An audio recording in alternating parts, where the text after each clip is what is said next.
Joe Scarborough went where we've talked to something we've talked about at PDR for a very long time, and Politics Done Right for a very long time, and that is the evangelical movement has pretty much lost any form of morality it once had, if it did have it at any time. Because again, now that Donald Trump has been declared by a judge a rapist, we all knew what he did, but now officially declared that way by the judge as he dropped the case that Donald Trump tried to put against E. Jean Carroll by stating, she called me a rapist. They said I wasn't a rapist. I was just a sexual abuser, but not a rapist. And then the judge says, no. New York statute defined it as sexual abuse.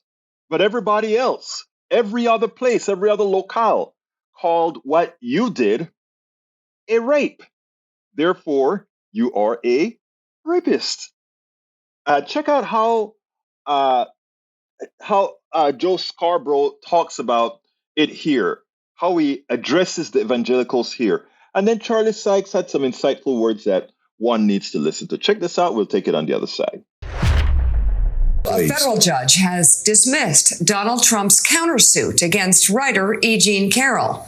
Trump sued Carroll in June, alleging she defamed him by continuing to say the former president raped her, even though in May, a jury found Trump only liable for sexual abuse.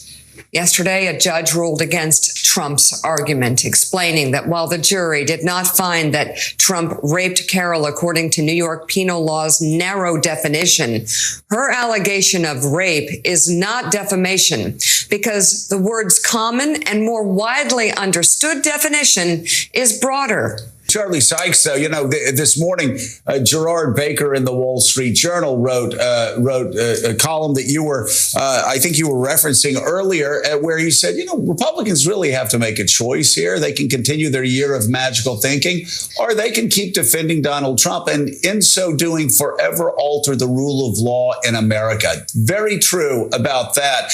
Let's say the same thing about my brothers and sisters that I grew up with in the Evangelical Church. They are now fiercely fighting for and backing a rapist, according to a judge who said, by the common definition of the term, Donald Trump raped E. Jean Carroll. That's in the court of law.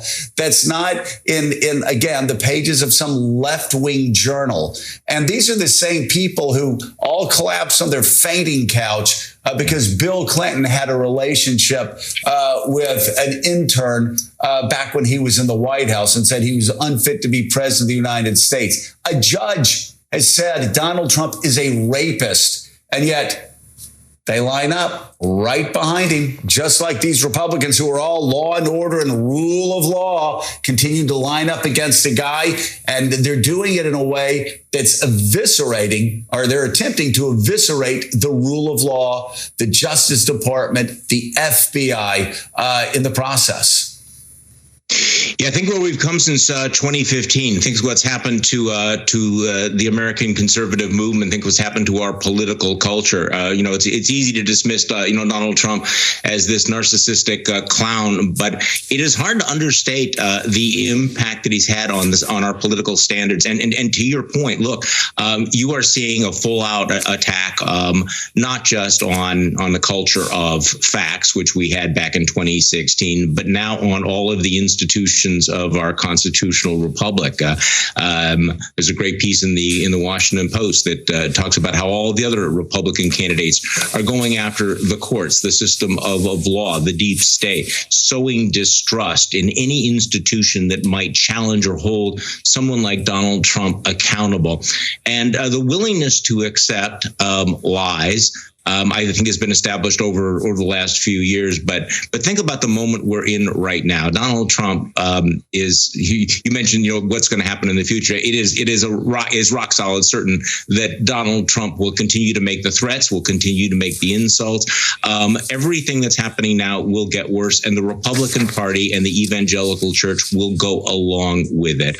And to your larger point, this has long-term implications. things like this, when they are broken, they are hard to put back together. Now, what Charlie Sykes mentioned there is so very important. Once you break things, putting it back together can be that much more difficult. So we can actually stop this cold. One, we make sure this clown, this narcissist, gets convicted.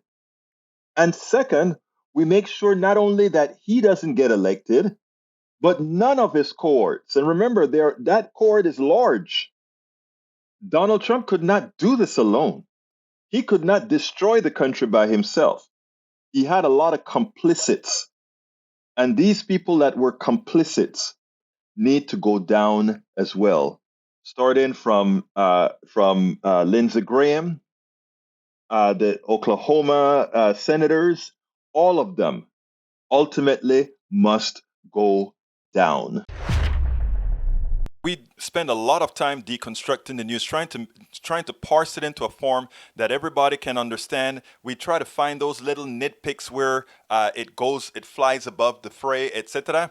If you really like these videos that we do, I want to ask a big favor. Please go ahead, number one, subscribe to our channel, and number two, please join if you can. Thank you so kindly for watching. Keep watching. Please remember to share. We must populate the entire internet with our progressive message, a message that we know is what most Americans say that they want. So help us, please join.